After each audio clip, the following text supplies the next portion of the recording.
President Trump's latest tariff strike is not just about global heavyweights like China or the European Union. This time, the crosshairs are on the world's most vulnerable economies. We are talking about war zone countries, sanctioned nations, and aid-dependent states still recovering from collapse. Here's a report. If you look at that, China, first row, China, 67%. That's tariffs charged to the USA, including... Well, Trump's new tariff list is as stunning as it is vulnerable. Several nations whose economy are on the brink of collapse have been there in Trump's new tariff list. Tariffs between 10% and a staggering 41% have been slapped on countries like Syria, Myanmar, Iraq and Lesotho. The White House calls it reciprocal trade. But to many, it's a trade wall too high for the world's weakest economies to climb. Syria and Myanmar, already suffering under global sanctions, now face duties as high as 41%. For both countries, exports to the US were a fragile economic lifeline, now severed. In Lesotho, the impact has been especially severe. The country faced a looming 50% tariff until last-minute negotiations slashed it to 15%.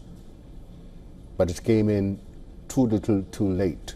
Now, according to the Wall Street Journal, factories have started shutting down, exports are shrinking, and infrastructure projects are on hold. The Lesotho government has declared a state of disaster, redirecting funds to youth employment and small businesses in a last-ditch bid to soften the economic blow to Sri Lanka.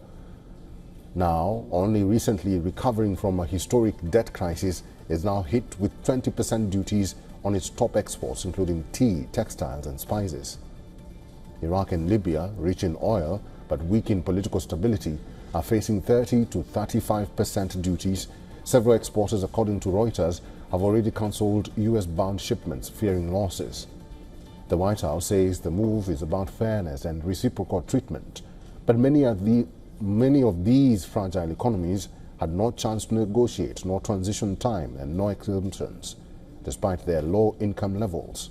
Rights groups and economists are warning of a spiral of deep poverty with job losses, halted development and a growing divide between the rich trade powers and struggling nations. Though Donald Trump calls his new tariff list as tough but fair, but for the global South, this looks less like trade reform and more like economic punishment.